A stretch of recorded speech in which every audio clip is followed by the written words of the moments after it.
Welcome to At Home with Gizzelle. I'm Gizzelle. CRN Magazine recently published a list of the top quotes from CEOs of 2020 so far. Some of my favorites on the list were Michael Dell referencing a video of people on spring break not socially distancing and asking that anyone in the video not apply to work at his company. And the CEO of Microsoft stating that there's no room for hate or racism in our society. It was disappointing that no women CEOs were represented on the list.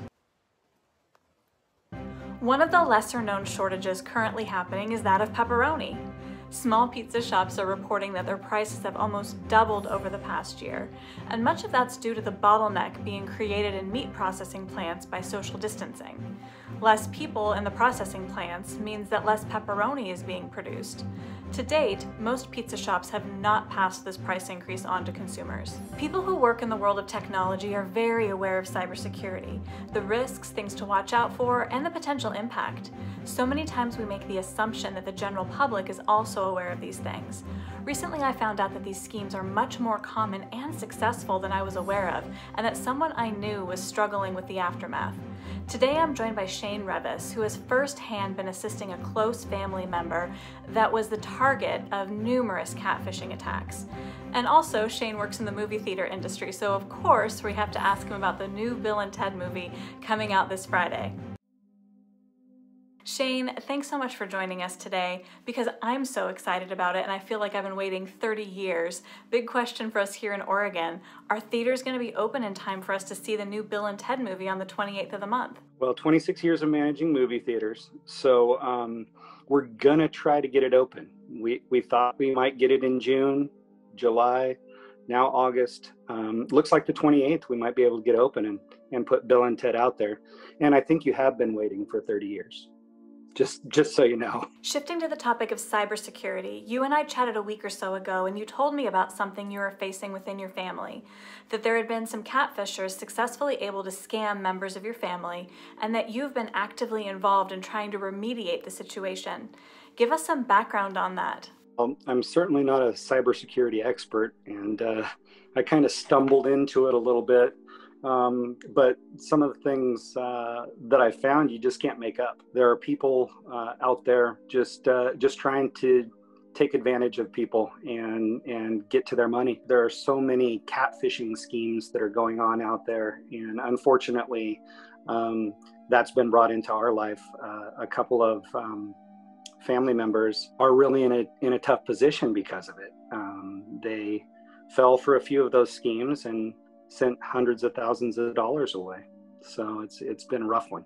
One thing I found interesting during our conversation is it wasn't just one catfishing attack. It was numerous people trying to pretend to be romantically interested, needing money for a tough situation, pretending to be philanthropists in other countries, needing money to build churches.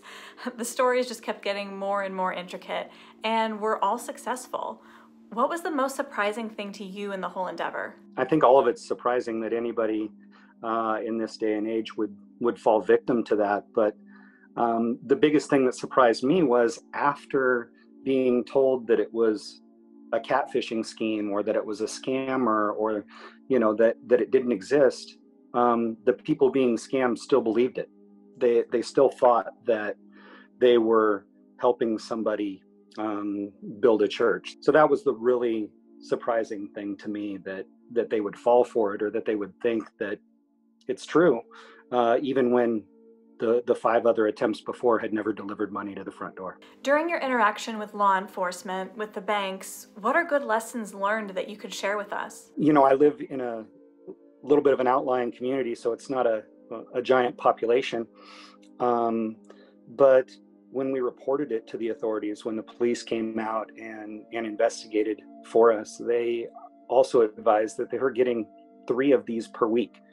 Not just, every once in a while it was happening. We're getting 3 of these per week. And when I went to the bank to close down bank accounts because of insufficient funds, because all of the money had been taken, the people at the bank said, well, this isn't uncommon. This is something that people are dealing with all the time. And we have people coming in every week doing the same thing that you're doing.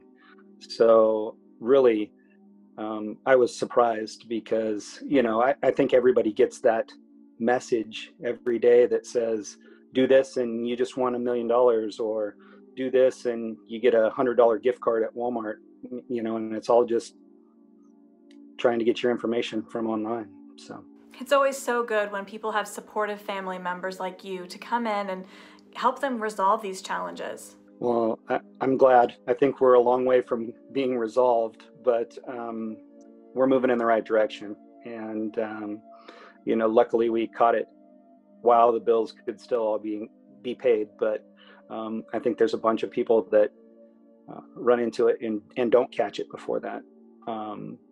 I was also, everybody shares their stories with me now of how their grandparents were catfished, or how this happened to their grandparents, and they had to do, or what their parents had to do in order to rectify the situation. I think it's out there more than we think. I think if we brought it up as conversation, you know, probably 1 in 10 in the room would have at least happened to them once. So just getting it out there is kind of a good idea.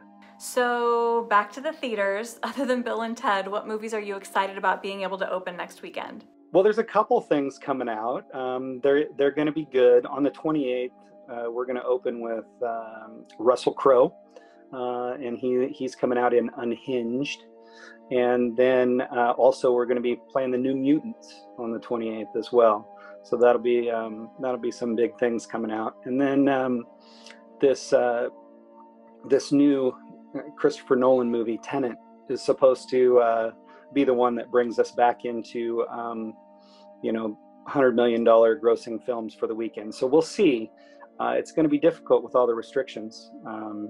We can only have so many people in the theater at one time, but hopefully on the 3rd of September, people will flock to see Tenet. That's it for today's At Home with Gizzelle. Like the video, subscribe to the channel, and we'll see you next time.